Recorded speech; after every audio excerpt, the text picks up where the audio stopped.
உலகத்திலேயே பெரிய நோய் அப்படின்னு சொன்னா, என்கிட்ட நெறைய பேர் கேட்பாங்க. ஒரு கேன்சரா? எய்ட்ஸா?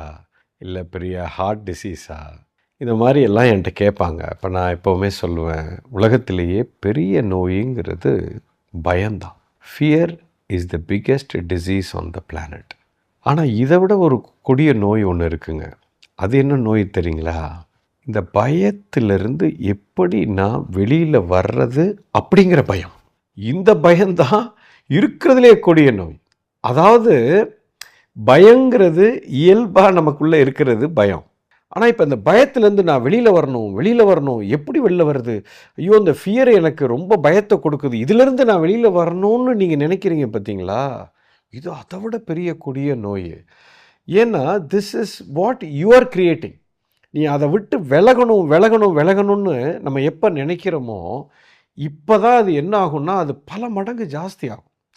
அதாவது பயமே எனக்கு ஒரு பெரிய பாதிப்ப கொடுக்கும். ஆனா, பயத்திலிருந்து நான் விலகணும்னு நெனச்சு, அத விட்டு ஓடணும்னு நான் நினைக்கிறது அத 100 மடங்கு அந்த பாதிப்ப அதிகப்படுத்தும். அப்படின்னா நான் என்ன பண்றது அ குருஜி? 2 விஷயம் நீங்க பண்றீங்க. 1 பயத்த விட்டு விலகி ஓடணும்னு பார்க்குறீங்க. இன்னொன்னு பயத்த வெளியில காமிச்சுக்காம வச்சுக்கணும்னு பார்க்குறீங்க. இப்ப எனக்குள்ள பயம் இருக்கு. ஆனா, அந்த பயத்த நான் வெளியில காமிச்சுக்க கூடாது. நான் தைரியசாலி மாரி வைக்கணும். இதுக்கு பேரு ரிப்ரஷன்னு பேரு. அதாவது பயத்த உள்ள அமுக்கி வைக்கிறீங்க.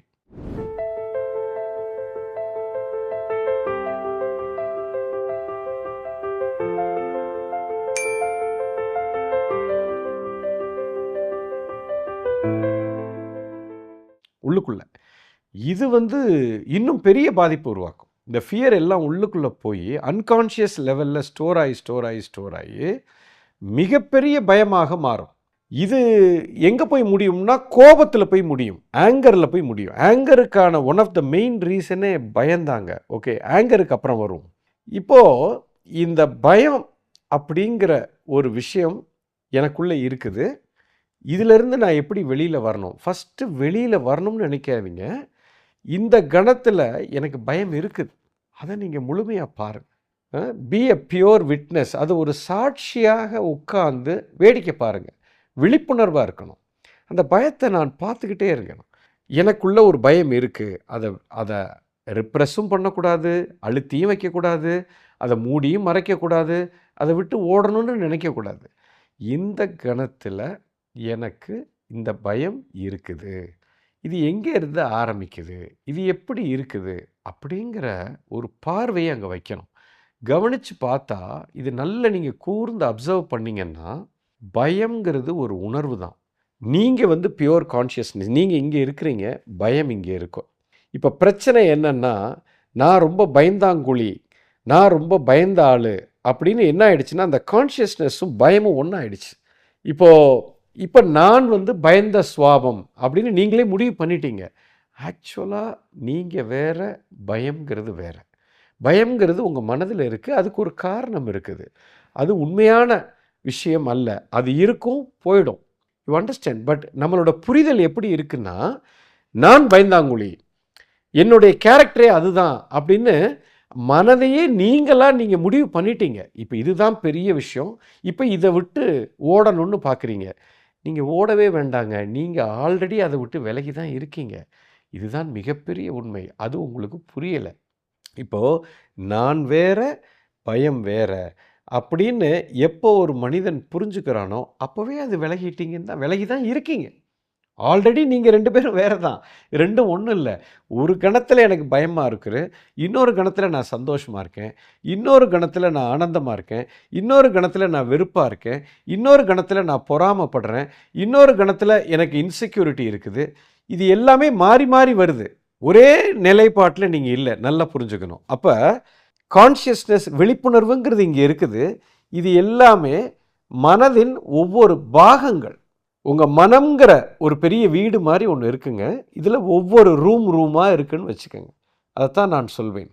அப்போ இந்த உயிர்த்தன்மை, இந்த கான்ஷியஸ்னஸ் இந்த பர்ட்டிகுலர் ரூமுக்குள்ள போய் உட்கார்ந்துகிட்டு பயம்னு பாக்குது. ஆனா, நீங்க அதத்தான் பயம்னு நினைச்சுக்கிறீங்க. இப்போ இதுதான் மிகப்பெரிய தவறு. அப்போ அதிலிருந்து உள்ளே போய் உட்கார்ந்துக்கிட்டு நான் பயந்தாங்கொழின்னு நினச்சிக்கிட்டு இதை விட்டு ஓடணும்னு பார்க்குறீங்க. ஐயா, முதல்ல நீங்கள் வேற அது வேறங்கிற புரிதல் எனக்கு வரணும். இவ்வளோதாங்க பாயிண்ட்டு. அதுக்கு நான் என்ன செய்யணும்? விழிப்பாக அதை பாருங்கள்.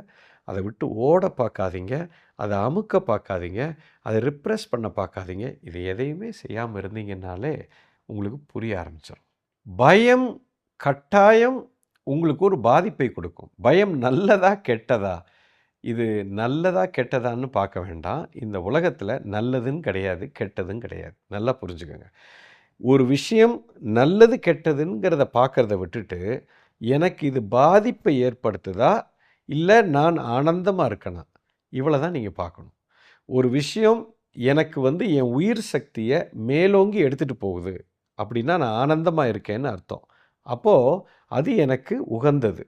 ஒரு விஷயம் எனக்கு ஒரு பாதிப்பை கொடுக்குது, எனக்கு என் உயிர் சக்தியை எடுக்குது அப்படின்னா அது தப்பான விஷயம்.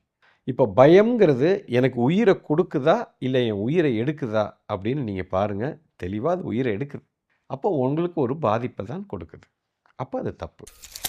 பாரத தேசத்தின் நெடிய ஞான மரபின் தொடர்ச்சி குரு மித்ரே சிவா நடத்தும் அல்கெமி புரோகிராமில் பங்கேற்க ரெஜிஸ்டர் செய்யுங்கள் அல்லது கால் 9655992559.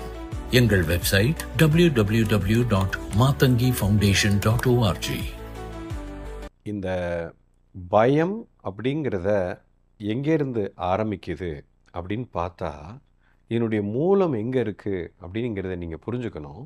எதையோ ஒன்று நீங்கள் இழந்துருவீங்க அப்படிங்கிறதான் பயத்துக்கான மூல காரணம். இழப்பு அப்படிங்கிறதான் மூல காரணம். அதாவது பொருளாதாரத்தை இழப்பீங்க, பணத்தை என்னை விட்டு போயிடும், வேலை என்னை விட்டு போயிடும், என் பிள்ளை என்னை விட்டு போயிடுவான், என் மனைவி போயிடுவாங்க, என் கணவர் போயிடுவாங்க, எங்கள் அப்பா அம்மா என்னை விட்டு போயிடுவாங்க. இது இப்படியே போய் கடைசியில் இது எங்கே போய் முடியுதுன்னா மரணம், நானே போயிடுவேன் அப்படிங்கிற ஒரு மூலம் இங்கேருந்து ஆரம்பிக்குது. ஸோ இந்த பயம்ங்கிறது fear of death is the ultimate fear. You understand? நீங்கள் அதைத்தான் புரிஞ்சுக்கணும். மரண பயம்தான் மூலத்துக்கு எல்லாமே காரணம்.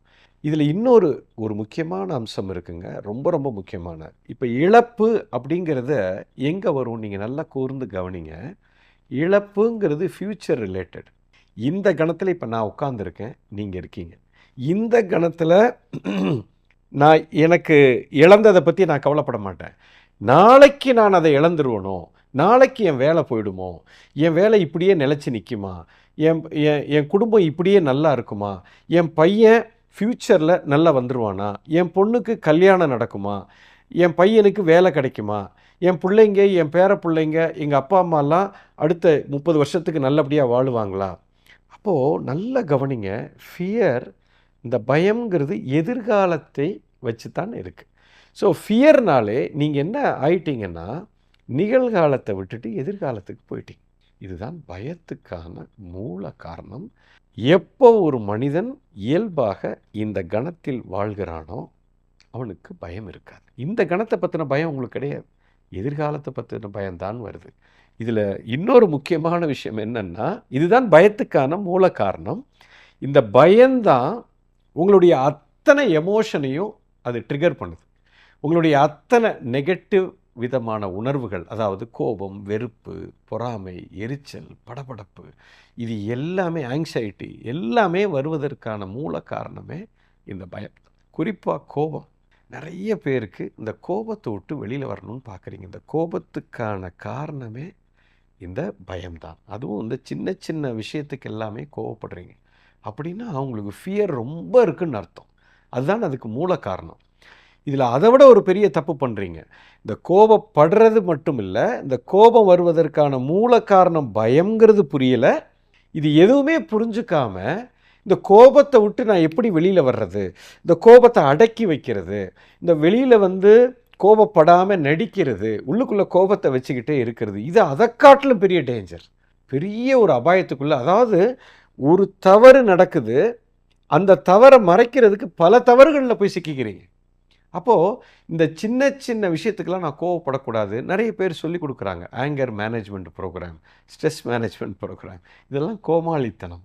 அதாவது சின்ன சின்ன விஷயங்களை இப்போ நான் கோவப்படுறத நான் உள்ளே அமுக்கிட்டே வந்தேன்னா, இந்த கோபம் எல்லாம் எங்கேயும் போகலைங்க. உங்களுக்குள்ளே போய் அன்கான்ஷியஸ் லெவலில் உள்ளே போய் பதிவாகி வருது. அப்படியே ரெக்கார்ட் ஆகிட்டு இருக்கு. எல்லாமே அக்யூமுலேட் ஆகிட்டே இருக்குது. அக்யூமுலேட் ஆகி நாளைக்கு நியூக்ளியர் பாம் மாதிரி அது வெடிக்கும். வெடித்து செதறும் போது எதிராளி மட்டும் இல்லை, நீங்களுமே அதில் பெரிய பாதிப்புக்குள்ளாகுறீங்க. உங்களை சுற்றி இருக்கிறவங்களும் பாதிக்கிறாங்க, நீங்களும் பாதிக்கப்படுறீங்க, மிகப்பெரிய பிரச்சனைக்குள்ளாகிறோம். இது அதுக்கு நீங்கள் அப்பப்போ காமிச்சிட்டிங்கனாலே அது சின்ன சின்ன ஒரு வெடி சத்தத்தோட சின்ன ஊசி பட்டாசு மாதிரி போயிடும். அது அணுகுண்டு மாதிரி வராது. ஸோ முதல்ல நல்லா புரிஞ்சுக்கணும், கோபத்தை சப்ரஸ் பண்ணக்கூடாது, கோபத்தை அமுக்கி வைக்கக்கூடாது. அதுக்கான காரணம் பயம் என்று புரிந்து விட்டது. பயத்துக்கு மூலம் எங்கே இருக்குன்னு பார்த்தா ஃப்யூச்சர் ரிலேட்டடாக இருக்கீங்க. அது வந்து மரண பயம்தான் மூல பயம்னு புரியுறது.